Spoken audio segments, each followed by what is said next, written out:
तो hello guys, hello देशवासियों, आप सब कैसे हो। उम्मीद करती हूँ आप सब अच्छे होंगे। और रोज़ की तरह मैं आ गई बस बात करने के लिए आपके बीच में। तो आज बातों पे मुद्दा है एक ये कि मैंने इस पे रील भी बनाई कि भाई एक घटना आई कि जहाँ पर यूपी में एक मुस्लिम लड़की ने एक बंदे पर, पेट्रोल पंप के किसी वर्कर पर पिस्तौल, थोड़ी कहा सुनी हो गई उसके उसके फादर से, तो वो पिस्तौल लेके आ गई और उसके सीने पे लगा करके उसको डराने धमकाने लग गई। चलो ये तो हो गया, जो भी बहस हुई, जो भी लड़ाई झगड़ा हुआ। लेकिन इसके बाद क्या हुआ, इसके बाद हुआ ये कि जो कुछ लोग हैं पार्टी वाले, वो उन्होंने क्या किया कि उसको सम्मानित किया, पुरस्कार दिया। तो भाई अगर ऐसे गलत, और वो जो पिस्तौल थी वो भी अवैध थी, उसका कोई लाइसेंस नहीं था। तो भाई अगर ऐसी चीज़ों पर, आपराधिक चीज़ों पर, घटनाओं पर, इस कृत्य पर अगर पुरस्कार मिलने लगे, सम्मान मिलने लगे, तो फिर तो सोनम रघुवंशी जैसी लड़की को भी सम्मान मिलना चाहिए, या हर किसी को मिलना चाहिए जो भी अपराध कर रहे हो, जो थोड़ी बहुत लड़ाई झगड़े में एक दूसरे को मार रहे हो, पीट रहे हो, हत्या कर रहे हो, सबको भी पुरस्कार मिलना चाहिए।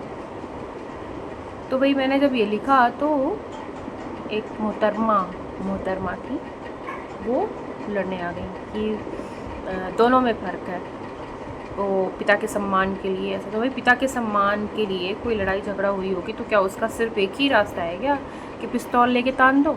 और भी तो कोई रास्ते हो सकते हैं उसके सुलह के। तो अगर ऐसा है तो भाई सिर्फ तानना क्यों, मार करके बदला लेना चाहिए। तो जो होता वो आगे देखा जाएगा। तो भाई ये घटना एक ऐसी रही। और ये कि सभी जगह बारिश हो रही है, लेकिन नोएडा में बारिश नहीं हो रही है। ऐसा लग रहा था सुबह से। आसार हमारे यहाँ क्या ऑरेंज अलर्ट है, रेड अलर्ट है, क्या है, कोई अलर्ट तो है हमारे यहाँ। बस उस अलर्ट पे भी हमारी जो नोएडा का मौसम विभाग है उसने बिल्कुल घंटा गाड़ दिया कि बस हम तो बरसेंगे नहीं, तुम कोई सा भी अलर्ट कर लो। तो भाई अगल बगल से बादल ऐसे ऐसे करके निकल जाते हैं गच्चा दे करके नोएडा के लोगों को, और यहाँ कोई अलर्ट काम नहीं कर रहा है। और घर के अंदर बहुत उमस, घर के अंदर क्या बाहर भी उमस है, मतलब आप बिना पंखे के, बिना कूलर एसी के आप रह नहीं सकते।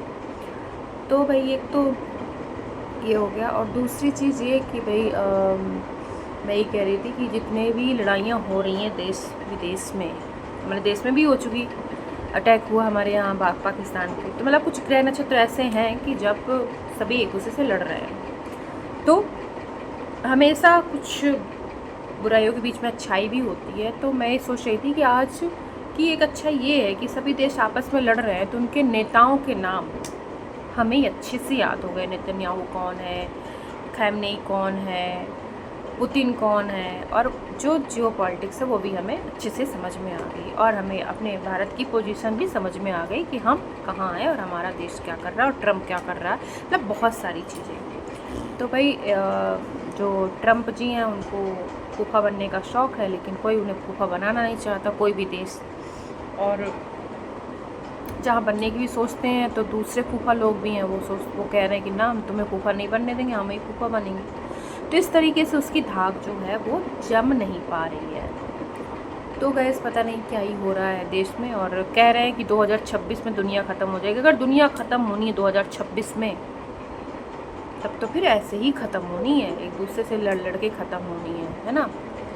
तो अगर ये भविष्यवाणी सही है तो ऐसे लड़ेंगे तभी तो ख़त्म होंगे, वरना कैसे भविष्यवाणी, उस बंदे की भविष्यवाणी कैसे सही होगी।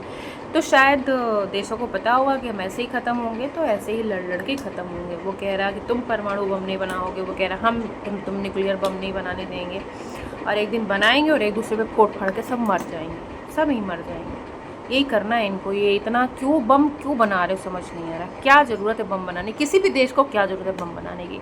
सारा वो सबको जाके समुद्र में नष्ट कर दो, इनको क्या दिक्कत है, क्यों लड़ना है आपस में? लेकिन नहीं जी, हम तो लड़ेंगे।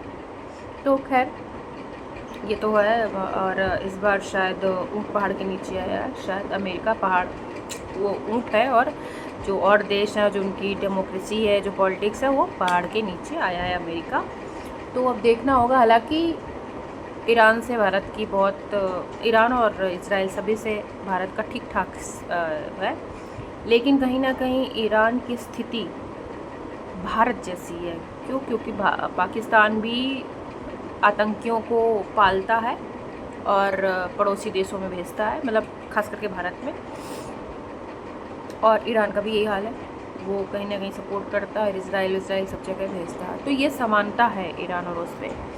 तो भाई, और एक घटना ये भी हुई कि ईरान से जो लोग स्टूडेंट्स ज़्यादातर आए हुए हैं वहाँ से, जिनको मोदी सरकार ने निकाल करके लेके आई है, तो भाई वो भारत आ गए। लेकिन भारत आने के बाद उन्होंने मांग रखी कि हमको भैया, ये मैं शायद कल भी ब्लॉग में बोल चुकी हूँ, कि उनको घर जाने के लिए अच्छी बसेस या अच्छी वाहन की सुविधा दी जाए। तो भाई ऐसे ऐसे लोग भी हैं, तो विचित्र लोग हैं। तो कोई बात नहीं, अब ये देखना है कि ये युद्ध कब रुकेगा, क्योंकि यूक्रेन और रसिया भी नहीं रुक रहे हैं। और भगवान का लाख लाख शुक्र है कि हमारे यहाँ नहीं हुआ युद्ध, और हो भी ना कभी, क्योंकि भारत को बहुत आगे बढ़ना है और युद्ध जो है वो पीछे ले जाता है, आगे नहीं बढ़ाता तो है ही नहीं, और पीछे ले जाता है। तो कभी भगवान ना करे हमारे भारत से कभी किसी का युद्ध हो और हम ऐसे ही प्रोग्रेस करते जाएं। यहाँ के लोगों को सद्बुद्धि दे भगवान, और पूरे विश्व में ही वैसे शांति रहे तो ज़्यादा अच्छा है, क्योंकि उसका कहीं ना कहीं इनडायरेक्ट असर भारत को भी पड़ता है। तो बस ऐसे ही गाइस। और आज हम फिर नए तरीके से बोर हुए, हमने खाना बनाया। आज हम बाहर खाना खाने जाने वाले थे, लेकिन हमने फिर घूम फिर करके घर की सब्जी रोटी खाना ही बेहतर समझा। तो हमने सुबह खाया ब्रेड, हमने पिया दूध, और फिर हमने पी चाय, फिर हमने खाए आम, फिर हमने बनाई कद्दू की सब्जी रोटी, और हमने बनाई खीर, और फिर बस फिर हम शाम को फिर हमने चाय बनाई और थोड़ी सी नमकीन भखी, और उसके बाद अब शांति है। अब सोचा जाएगा कि कुछ और खाया जाएगा या नहीं खाया जाएगा, और घर में पड़े और टीवी ताक रहे हैं कि क्या हो रहा है, और फ़ोन स्क्रॉल कर रहा है, सीधी सी बात है। तो मिलेंगे कल कुछ नई ऐसी गपशप की बातों के साथ, और मिलेंगे कल नए ब्लॉग में। तब तक के लिए बाय बाय।